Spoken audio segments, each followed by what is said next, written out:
In this episode of the Smart Community Podcast, I had a great conversation with Sarah Wray, the editor at Smart Cities World, an online publication covering all the latest news and trends around smart cities and smart communities. Sarah and I discussed her background in writing for telecommunications and how that led her to this smart space, as well as why she believes it's important that the smart concepts don't just get kept in the cities, but that the small towns and regional communities benefit from them as well. We talk about how the UK is embracing the smart concepts and a number of really interesting projects that are happening both in the UK and globally. Sarah and I also talk about how to better integrate across the different disciplines and the emerging trends of cybersecurity and the smarts being invisible but not secret.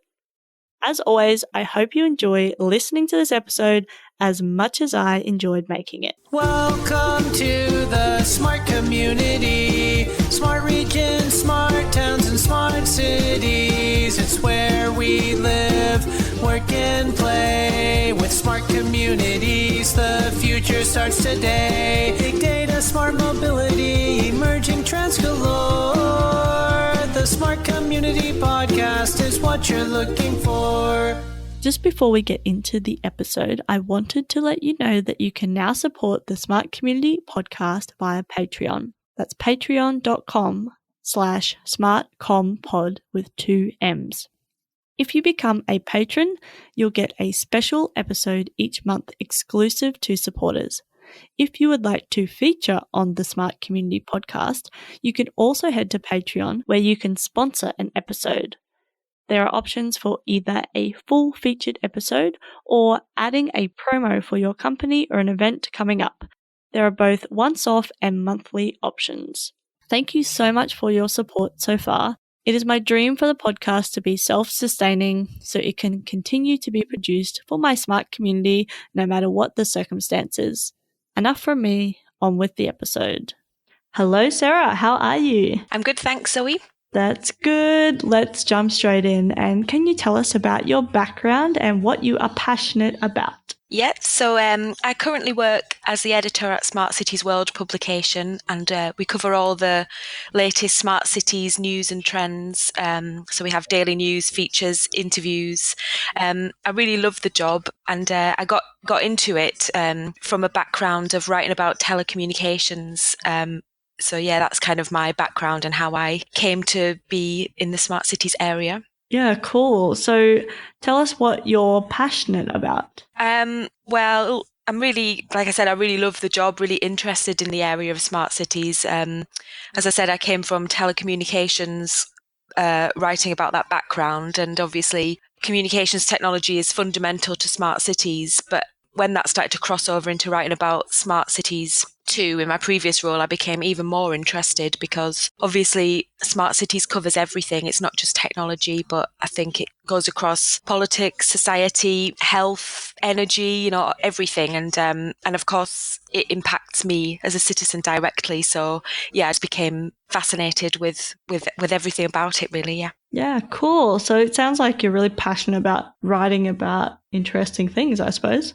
Yep, definitely. So yeah, I've written about lots of different things in the past, mainly business focused things. So I also write about aerospace, which I also find fascinating. I think you can just find lots of interesting areas in all these kinds of topics, and love meeting the different people who are working in these things. I think that's one of the most interesting aspects, to find out what those people are interested in and passionate about and what's driving them to do what they do. Yeah, cool. Well, I think you already kind of answered the next question, which is what sparked your interest in smart cities. So I guess that's that background in writing about telecommunications. Or was there anything, specifically about smart cities that really piqued your interest? Well, I think it's fascinating because it's not, there's quite a lot of debate about it, and I find that really interesting. So some people have a lot of concerns about it. There's a lot of, I guess, maybe utopian thinking about it.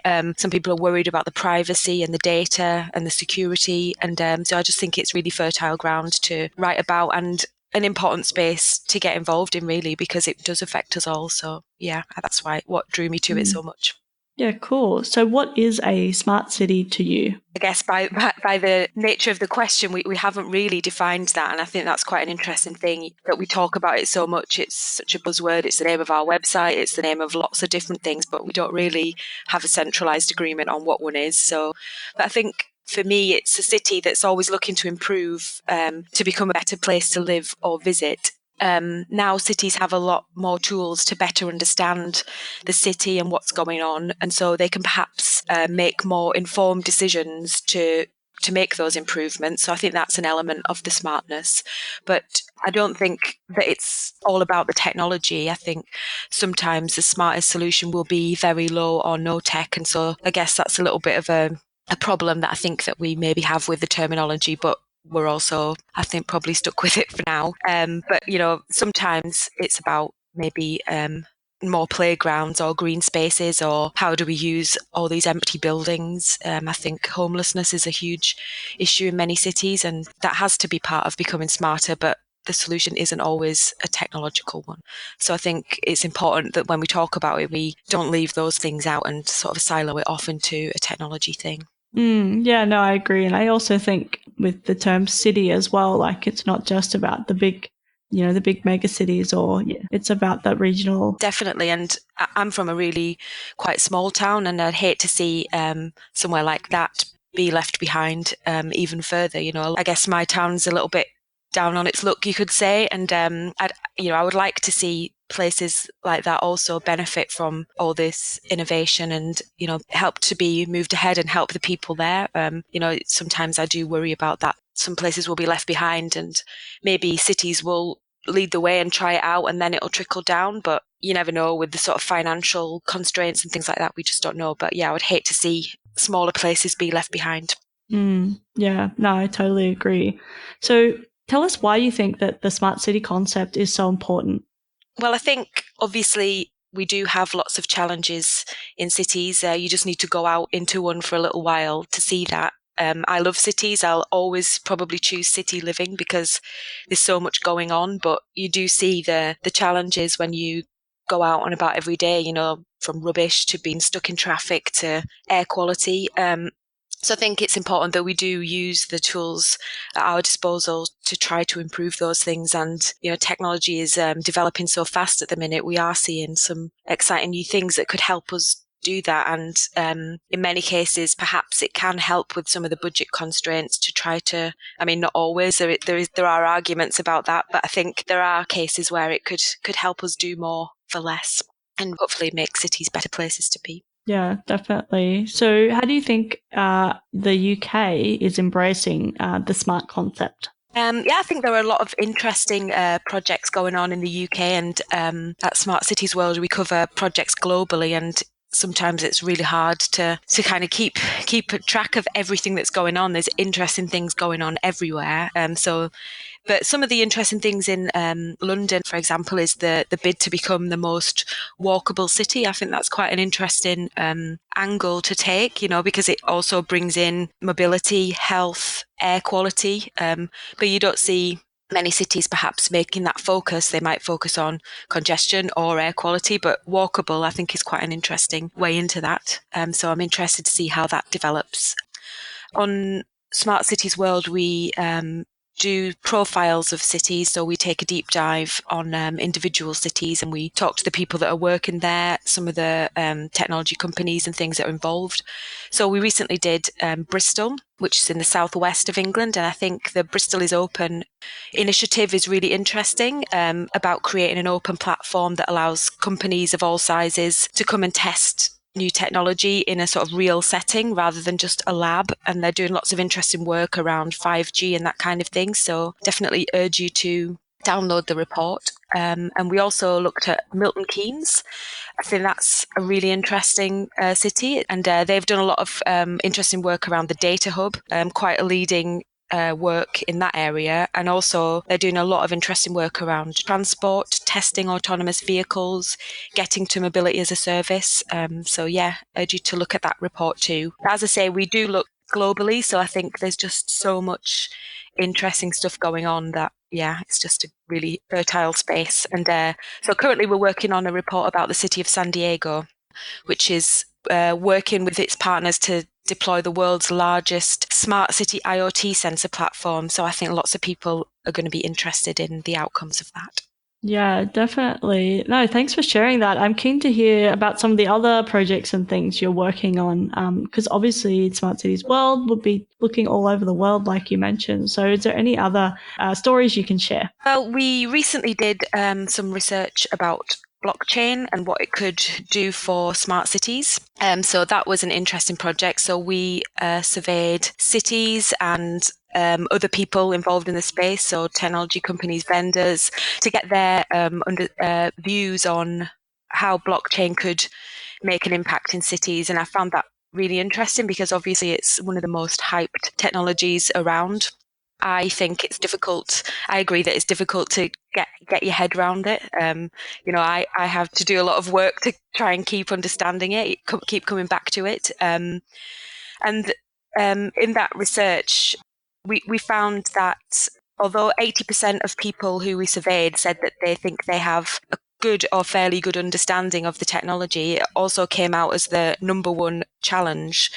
Concerns about understanding the technology came out as the number one challenge for moving ahead with it. Yeah, so I thought that was interesting. And so I'm all for plain English and trying to be clear, especially in the area of smart cities. So I think that shows some work that we need to do there. If technology people and IT people are finding that a challenge and can't translate it to the budget holders and the people at the top, I think we really do have to find new ways to talk about that and explain the benefits and things. But we did find some areas of potential. So, for example, people thought that it could result in more efficient city operations, new ways to build trust and engagement with citizens, which I thought was interesting. Thought it could potentially save cities money, have environmental and energy benefits, and transport benefits. So, for example, helping to make mobility as a service a reality. I think there's still so many unknowns, is what we found through the event that we held and through the research. But it's interesting to get in there early with what this could do for cities, and we're looking forward to following it through and seeing if and how it develops further, or if it turns out to be hype. Yeah. Oh, cool. No, it sounds really interesting. I was going to go on to the next question, but I'm keen. Do you have any other stories around the world? Because that was just so interesting. I'm keen to hear if there's any other kind of research that you're doing on that global scale. We're not running any research just at the moment, but another project which I'm watching closely and which I think is really interesting is the Decode work that's going on in Barcelona, which is looking at providing tools that give individuals the control of their personal data and what they share it for and how it's used. And not that won't just be in Barcelona, obviously it's going to apply to everyone. So definitely keen to see the outputs from that, because I think that's going to be an increasingly important area in smart cities, both in terms of getting citizen buy-in and in terms of cities being able to do more and feel confident in doing that. So really looking forward to seeing what comes out of that. Yeah, cool. Okay, well, let's go on to the next question then. And how do you think we can better integrate across the different disciplines? So you must talk to people from all, different areas. So do you have any ideas about how we can better integrate across disciplines, governments and industries? I think the best way is just to be as open as possible. So for those who've worked on smart city projects, to be just open about the work they're doing and share what's worked, which I guess we do get quite a lot of that, but also share about what the challenges were and what was difficult and what failed, and how that was overcome or how it wasn't overcome, and what's still to be fixed in the future. I think that's really important, because if we just talk about the success stories, it paints a skewed picture, and I think all cities are different and unique, of course, but I think there is a lot they can learn from each other, especially in these early implementations. As you said, smaller cities can potentially learn from bigger cities who have more resources to try these things out. And I think everybody stands to win by sharing that information. Yeah, no, I totally agree. I'm keen to hear your thoughts about what the emerging trends are that you think people aren't talking about enough. Well, I think My view is that we should be talking about everything more and being a lot more open about this topic. I think as well, not just talking about that between ourselves, maybe in the smart city world, at conferences and that kind of thing, we are talking about everything, but citizens typically don't go to those things. And when I tell my friends and family about what my job is, usually they kind of look confused and then sometimes concerned. I get a lot of comments about Big Brother when it comes to smart cities. And I find this really hugely worrying because a lot of us live in cities that are striving to become smarter in various ways. So I think there's kind of a public image problem in some cases. And I think many times, perhaps people are more concerned because it's quite mysterious. We talked about the language before. While smart cities can be a useful shorthand, we can't go into a big, huge paragraph every time we want to discuss the work going on in cities. But because it's so ill-defined, it increases the mystery for a lot of people who are sometimes seemingly kept out of the conversation. And I think that's quite worrying, especially in today when we have concerns like never before about personal data and surveillance and that kind of thing. So I just think we have to talk about it much more openly.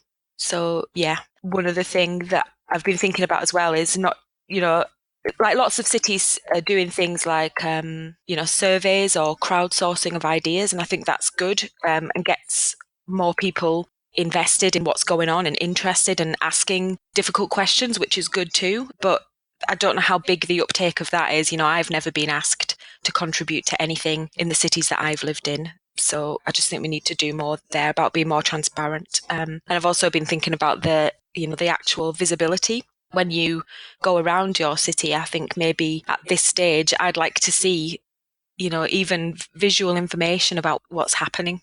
Is data being collected? Why? How's it going to be used? What is this thing that's going on that look, strange? If I saw some strange thing on the lights in my city recently. I didn't know what it was, and I looked at it for ages. I saw other people looking at it. It'd be good to just have information about what that is. Maybe we won't need that in the future, but right now, I think maybe that would be good and help people engage, because when you go even to some of what are billed as the smartest cities in the world, it's all completely invisible. And people say that the best technology is invisible. But at the moment, I don't really know if that's true in a smart city context.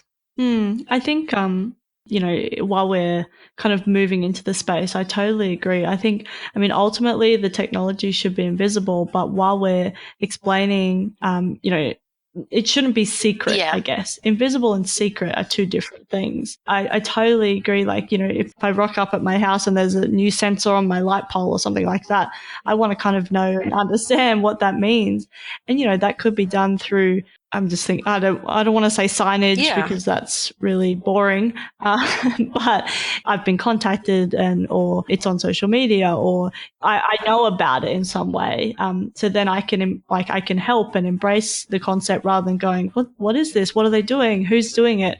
Whose is it? Is it council's? Is it someone else's? Or I've seen some cities doing things with, for example, art, bringing in artists, and that was something that was done as part of the City Verve project in Manchester, and they brought in artists from locally and further afield, I think, and they did lots of a public artwork about data and how it was flowing through the city, and I think that was good and interesting, as long as, we don't stay at the abstract level and also get into the detail. I think we also need to get into the details more about exactly what is happening and why. But I think that can be perhaps a good way to start conversations. And the people who'd worked on that project, one of their key recommendations was to bring in artists because they can generate some of the difficult, interesting questions that people might want to engage with. So yeah, I think that's good as long as we start the discussion, but also don't leave it at the abstract level. Yeah, no, I agree. No, I really, I think it's important to bring those different backgrounds together and, engage the community in a way that's not so, traditionally boring, but in a way that can be fun and interesting and involve, different communities in that as well. I think another thing about trends, that we're perhaps not talking about, I think we are talking about to some extent, but I think cybersecurity is really going up the agenda. But often it feels like something along with privacy that cities say, yes, we have that covered, but the details are a little bit scant. And even at conferences and things, I think it's sometimes on the agenda, but it's not a topic that's often discussed in a lot of depth. And I can understand the sensitivities around that. But I think, we've recently seen some quite high profile ransomware attacks in a city. So in Atlanta, for example, and just last week at the port of San Diego. And I think as more things get connected, the risks go up, and also so will public concern about this. And I think it really needs to go up the agenda as in terms of messaging too, because I think it's an area along with data where there could be a huge backlash if not. No, I agree. Well, it's been so awesome to chat with you, Sarah. Thanks again for coming on to the podcast. I really just have one last question for you, which is how can people connect with you? If you go on to smartcitiesworld.net, you can find my email on there, and we're always looking for good stories, good interviews, good case studies, so please get in touch. And I'm also on LinkedIn, and Smart Cities World is on Facebook, LinkedIn, Twitter. So yeah, send us good stories. Awesome. I realize that maybe some people don't even know what Smart Cities World is. So can you just give us a quick 101 on, the platform? Yep. So it's an online publication where we cover all the latest news and trends around smart cities. We cover buildings, connectivity, data, energy, governance, transport. We do it through news, features, interviews, case studies, events, and we're trying to show what's going on and get people engaged in the discussion and to share their opinions and ideas and the work that they're doing. So please get in touch because we need you to get the best stories out there.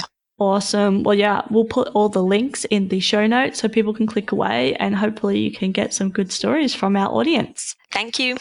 Thanks, Sarah. Talk soon. Bye. Bye.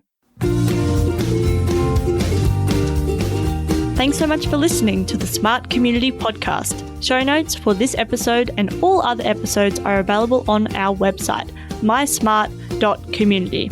If you have any questions for us or any of our guests, you can email hello@mysmart.community or find us on the socials.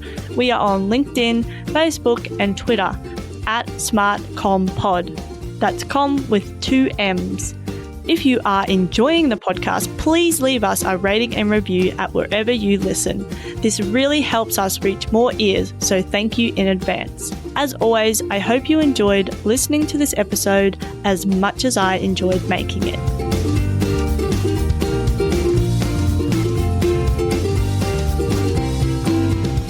The Smart Community Podcast is what you're looking for.